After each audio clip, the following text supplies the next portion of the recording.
Level 0. Right now, something is living inside you. Actually, scratch that. It is not living. It does not breathe. It does not eat. It has no heartbeat, no brain, and absolutely no personality. A virus is essentially a piece of genetic code wrapped in a protein shell, drifting through existence on a single mission. Find a cell, hijack it, and copy itself a billion times over. It has been running this program since long before humans existed. And here is the part nobody mentions at dinner. You are carrying thousands of viral particles in your body at this exact moment. Welcome to being a host. The most harmless version of this situation has a name you know well. The rhinovirus, the common cold. It sneaks into the cells lining your nose, triggers inflammation, makes you feel like you swallowed a handful of gravel, and then disappears after a week while you dramatically inform everyone around you that you might not make it. You will make it. The rhinovirus has a mortality rate of essentially 0. It is the virus equivalent of a strongly worded letter. Then there is influenza, which has slightly less restraint. Seasonal flu kills between 290,000 and 650,000 people every year, mostly at the extremes of age where immune systems are thinner. What makes flu genuinely crafty is its mutation rate. The influenza virus reshuffles its genetic material so aggressively that last year's vaccine is already aimed at the wrong target. You need a new one annually. It is the only disease that comes with an annual subscription model. Nobody asked for this feature. These are the viruses you have coexisted with your whole life. Familiar, irritating, mostly survivable. But viruses did not stop evolving at rhinoviruses. They kept going. And the higher the level, the less familiar the territory becomes. Level 1. For most of human history, making it to your 20th birthday was a genuine accomplishment, not something people took for granted. The stretch between birth and adulthood was lined with pathogens that specifically targeted the young, the unprotected, and anyone who had never encountered them before. 3 names defined that gauntlet for centuries: measles, polio, smallpox, a pediatric nightmare trilogy that reshaped civilization more than most wars ever did. Measles sounds almost harmless today. A rash, some fever, spots in the mouth. Your average parent might shrug. Here is what the shrug misses. Measles has a reproduction number of between 12 and 18. That means one infected person infects, on average, up to 18 others. Seasonal flu sits at roughly 1.3. Measles does not just spread through a room. It fills a room with infectious particles that linger in the air for 2 full hours after the sick person has left. You could walk into a completely empty room and walk out infected. That is not a respiratory illness. That is basically a curse. Before the vaccine arrived in 1963, measles killed between 2 and 3 million children every year and infected roughly 90% of all kids before their 15th birthday. But the real horror is what it does afterward. Measles causes immune amnesia, erasing the immune system's memory of every pathogen it has previously conquered, leaving survivors vulnerable to infections their bodies had already beaten years earlier. Not just an attack, a factory reset of your entire immune history. Polio ran a different and arguably crueler operation. In most people, poliovirus passed through the digestive tract without producing a single notable symptom. In roughly 1% of infections, it breached the central nervous system and began destroying motor neurons, producing irreversible paralysis. At its American peak in 1952, polio paralyzed 58,000 people in a single year. Swimming pools closed, playgrounds emptied through entire summers. And in one of history's grimmer ironies, improved sanitation actually made polio worse, because infants were no longer exposed early when maternal antibodies still protected them. Progress in this case handed the virus better targets. These viruses filled hospitals, ended childhoods, and killed millions before modern medicine finally ran them down. Vaccines eventually arrived for all of them.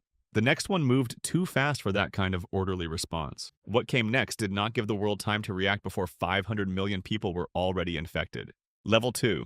Pop quiz. What killed more people in 12 months than World War I killed in 4 years? If you said the 1918 influenza pandemic, you have done your reading. If you said anything else, you are in the same company as most of recorded history, because for decades this pandemic was treated as a story too large and too painful to tell properly. No monuments were built. No annual commemorations. Countries simply decided, more or less collectively, to look away. The 1918 Spanish flu infected an estimated 500 million people, roughly 1/3 of the entire global population. It killed somewhere between 50 to 100 million of them. The range is that imprecise because record-keeping in multiple countries collapsed under the weight of the dead. Doctors stopped filing paperwork. There was simply no time.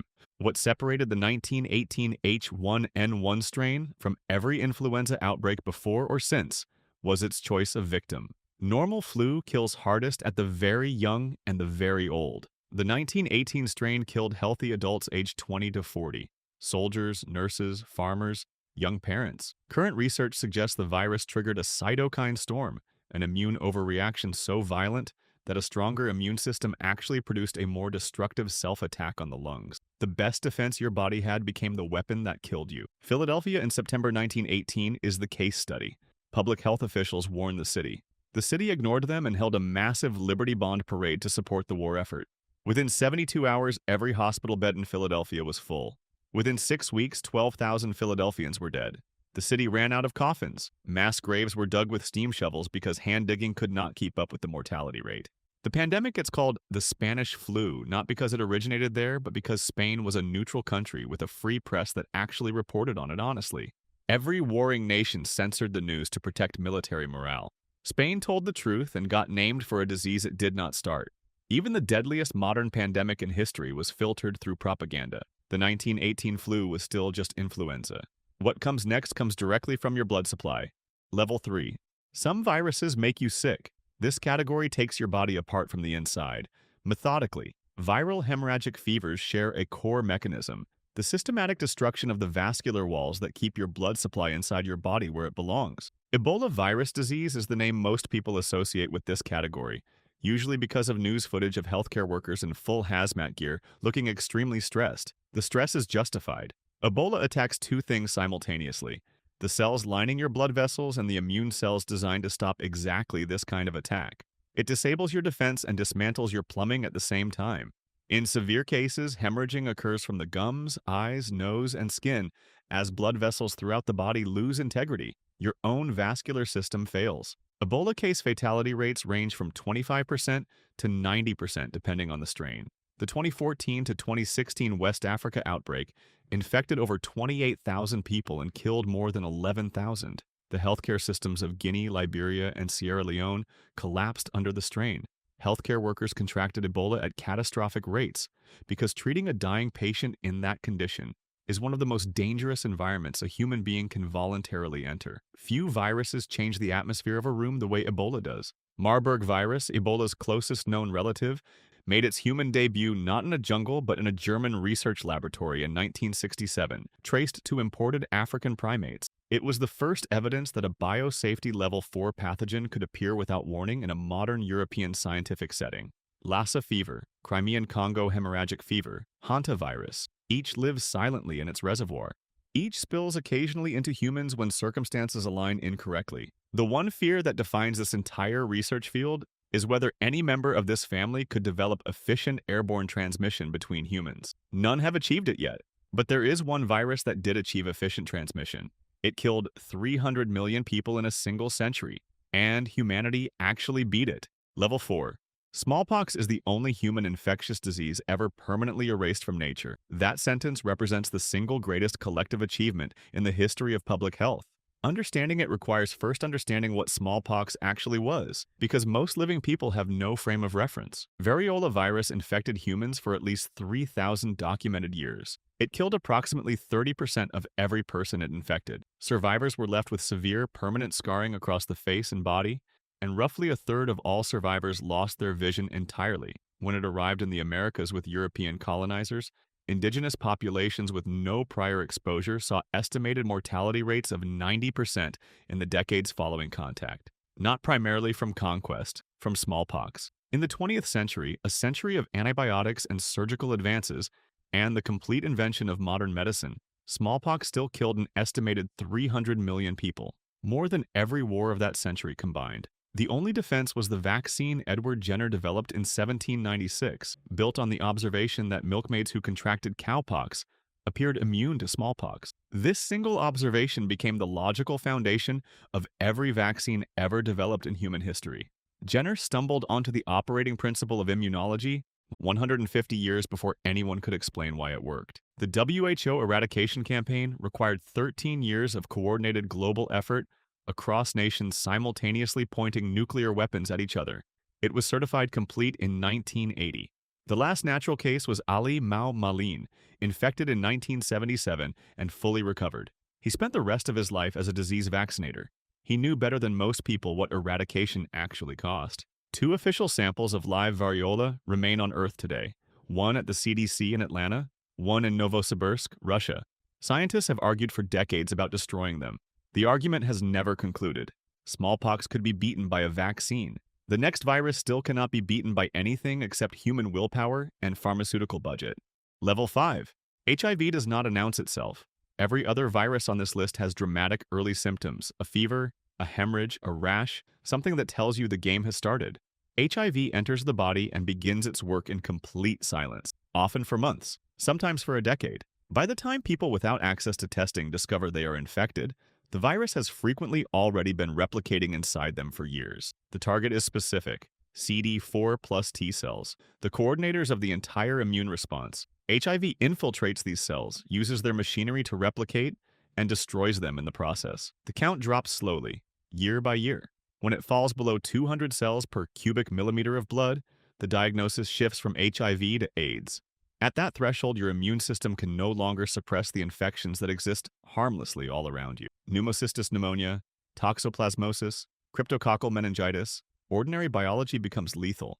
HIV has infected approximately 84 million people and killed 40 million. Sub-Saharan Africa bore the worst of it. In some countries, life expectancy dropped by 15 years or more within a single decade during the peak epidemic years. Working generations disappeared. Grandparents raised orphaned grandchildren. Communities that had taken generations to build came apart in years. Treatment exists. Modern antiretroviral therapy combines multiple drugs targeting different points in the viral life cycle simultaneously. Because resistance to any single drug emerges quickly, and simultaneous resistance to 3 different mechanisms is nearly impossible for the virus to achieve. People diagnosed today and placed on effective treatment can expect a near normal lifespan. The virus persists in latent reservoirs no current drug can reach but remains suppressed. An estimated 38 million people currently live with HIV. Around 77% have access to treatment. The gap between 77% and 100% is not a scientific problem. Science exists. The drugs exist. The gap is political, and people in that gap are paying for it with their lives. HIV operates for years. The next entry does not need years. It needs days, and researchers have formally classified it as one of the most credible extinction-level biological risks ever put on paper. Level 6. In 1997, a strain of influenza never before documented in humans was identified in 18 people in Hong Kong. 6 of them died. That 33% fatality rate in the initial cluster was alarming enough. But across all subsequent documented human cases, the case fatality rate for H5N1 avian influenza has exceeded 60%. More than 6 out of every 10 infected people died. The only reason this virus has not triggered a global catastrophe is a single biological limitation. It does not transmit efficiently between humans. Every new human case of H5N1 anywhere on Earth is sequenced within days. Virologists scan the genetic code specifically for mutations in the genes controlling transmissibility. Finding the right cluster of mutations would trigger the highest pandemic alert in existence. This surveillance program runs continuously because the arithmetic of what H5N1 would mean with efficient human transmission is too large for mainstream public discussion. The 1918 flu had a 2.5% fatality rate and killed 50 to 100 million people. H5N1 has a 60% fatality rate in a world 4 times larger, connected by aviation routes that move millions of passengers daily. Virologists do not publish that number. The result is not a useful figure. In 2011, 2 independent teams demonstrated in laboratory settings that I5N1 could be modified to transmit via respiratory droplets between ferrets, the standard animal model for human flu transmission. Publication of both studies was temporarily paused at the governmental level because the documented modification pathway was a roadmap. Both were eventually published. The debate about whether that decision was wise is still open. H7N9, which appeared in China in 2013, added an extra dimension of alarm. It spread through poultry without causing obvious symptoms in the birds themselves, meaning infected flocks were not being identified and culled before humans had already been exposed. Both viruses remain active in bird populations globally today. The viruses we track are terrifying. What scientists lose actual sleep over are the ones hiding in animal reservoirs that have not yet introduced themselves. Level 7. Every major novel pandemic in recent decades has followed the same script. A pathogen that spent millions of years in an animal host encounters a human. The genetic machinery is compatible enough. The virus replicates. The outbreak begins. This is a viral spillover, and it has produced every significant novel epidemic of the past 50 years. HIV from chimpanzees, SARS from bats through civets, MERS from camels, Ebola from bats, H5N1 from birds. The pattern is not coincidental. Deforestation is the engine accelerating all of it. As forests are cleared for agriculture and settlement, humans and livestock enter sustained contact with wildlife populations that have existed in relative isolation for millions of years. Each new contact point is a potential spillover event. Bats alone harbor hundreds of documented coronavirus variants and dozens of other pathogen families that have never infected humans but carry the biological machinery that could allow them to. Nipah virus is the one that appears most consistently on pandemic watch lists. It lives in pteropus fruit bats across South and Southeast Asia. It spills into pigs and from pigs into humans, or directly into humans through contaminated date palm sap. Its case fatality rate ranges from 40% to 75%. It causes encephalitis, severe brain inflammation, and in documented cases, neurological symptoms have reappeared years after apparent full recovery, suggesting the virus can persist dormantly in brain tissue. Human-to-human transmission has remained limited. The phrase, "so far," is doing significant work there. COVID-19 was the demonstration that most people did not want, but the scientific community had been predicting for years. 7 million official deaths globally. Excess mortality analyses place the real toll at 4 to 5 times that figure. And COVID-19 had a case fatality rate of roughly 1 to 2%. The pathogens currently circulating in animal reservoirs include viruses with documented human fatality rates of 40%, 60%, and higher. The scientific consensus is not whether a worse pandemic will happen. It is probable. The debated variable is only the timeline. Every virus on this list so far emerged through blind natural processes. The final level concerns something that may not need nature's help. Level 8. This is where science enters speculative territory, grounded in real documented research, but pointing toward outcomes that no one has observed yet. Consider this a warning label on the level itself. Scientists who study biological risk at civilizational scale work with the concept of a global catastrophic biological risk.